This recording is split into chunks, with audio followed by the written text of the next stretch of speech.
Jsem šťastný, že můžu hrát za Slovan v KHL.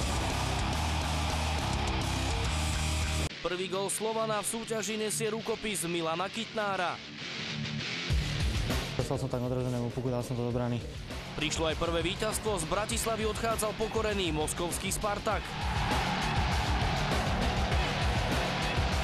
Je dobré, že máme prvé víťazstvo, tam sa hovorí ten zápis na opasku, takže verím, že do ďalších zápasov, že budeme mať aj v tom ústve už menej nervozity, viacej sebavedomia. Tie zápasy budú strašne rýchlo valiť za sebou.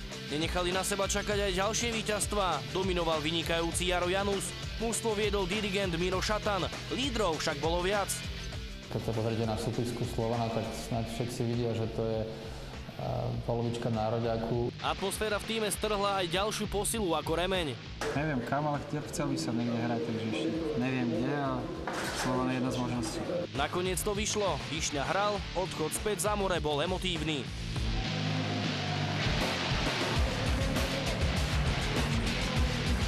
Radosť hrať pred takýmto publikom a ja už počas tretej tretiny, keď kričali moje meno, tak sa mi tlačili slzy do očí. Takáto partia, takíto fanúšikovia sa ťažko opúšťajú a hlavne celé toto mesto žije hokejom a dúfam, že aj naďalej bude. Slovan má dobré rozbehnuté sezónu, takže myslím, že tí hráči, ktorí dostanú teraz príležitosť, tak budú musieť nahradiť tých, ktorí prípadne budú musieť odísť. Highlightom sezóny boli aj 4 zápasy s Levom. Priniesli skvelú atmosféru, ale aj ďalšie emócie.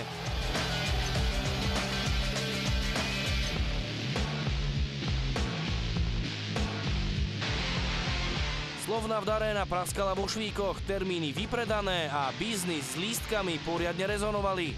Momenty, keď si na vás spomenú spolužiaci základnej školy, ktorí ste nevideli 40 rokov. Tí, ktorí sa k lístkom predsa len dostali, videli naživo Daciuka, Ovečkina či Malkina. Musím pochváliť aj atmosféru, ktorá bola v Bratislave fantastická. Neuveriteľná, naozaj neuveriteľná. Boli tu aj naši fanúšikovia, tí ale boli pomerne tichší. To majú chalani super, že ich takto ženú fanúšikovia dopredu, je to prakticky 6. hráč. Cieľ mali slovanisti jasný. Musíme dokázať to, že na to play-off máme. Podarilo sa, ide sa do play-off, kde je všetko možné. Sú mi sympatické niektoré mužstvá, ale samozrejme, že budem fandiť Slovanu.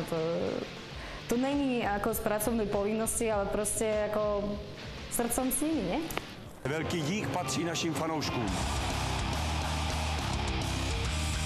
Ďakujeme vám.